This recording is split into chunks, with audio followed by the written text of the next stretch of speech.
Hello everyone, next installment of the guided reading, chapter 27th January. We're going to look at answers and improve. So there's our hello, check and improve answers. You don't really write an hello, but we put one there anyway. Okay, now here are the questions. Your picture is probably better than mine. So number 1, who tries to stop Augustus drinking from the chocolate lake? Number 2, we've got to put the events in order. Number 3, what does vile, unutterably vile, or vile mean? Number 4, find two pieces of evidence that show that Mr. Wonka doesn't really care about Augustus, or indeed the children. Number 5, evidence that the Oompa Loompas don't like Augustus. There's got to be 3 pieces there, and there's loads.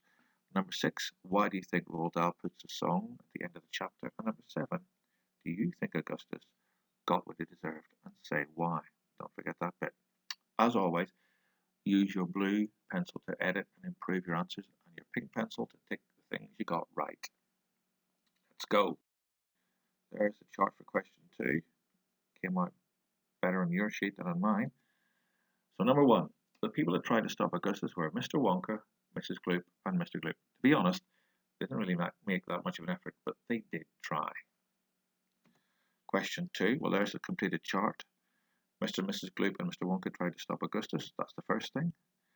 The second thing, Augustus gets stuck in a pipe. Number 3, Mr. Wonka laughs about what's happened to him.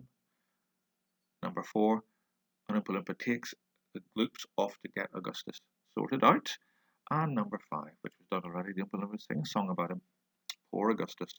Oh dear, how sad. Never mind. Now, questions 3 and 4. Vile, well, it means awful. Simply that, it means awful. It's a great word. You try and use it in your writing. Now, number 4, evidence that Mr. Wonka doesn't really care about the children is as follows. Number 1, he seems more bothered about their chocolate than what will happen to Augustus. That his fudge chocolate is going to be spoiled by having Augustus taste.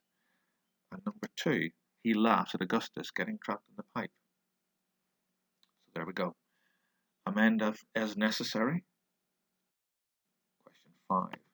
This is a biggie. Now, there's lots of evidence about the Oompa Loompas not liking Augustus. Lots of things they call him, mostly. But there is a couple of other things as well. The first one is that tiny Oompa Loompa laughs when he hears what has happened to Augustus. In fact, Mr.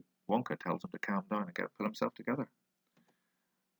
The next thing, well, they call him a big greedy nincompoop in the song. There's lots of stuff in the song you can use. They call him a revolting boy. Name calling, all these names. They describe him as unutterably vile and greedy, foul, and infantile, like a baby infantile. They say he's loathed by men from shore to shore. He's hated. They call him a revolting brute, an unpleasant person. And lastly, they take great delight about all the horrible things that will happen to poor Augustus in the fudge room. They think it's great.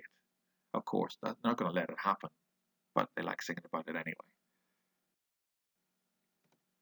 Now, questions 6 and 7. Well, Roald Dahl uses the songs from the Oompa Loompas at the end of the chapter to describe how awful some of the children are, and to show who's to blame. He's kind of showing what normal adults would think of these children if they met them in the street. He also uses the song to show what the consequences of the children's bad behaviour could be.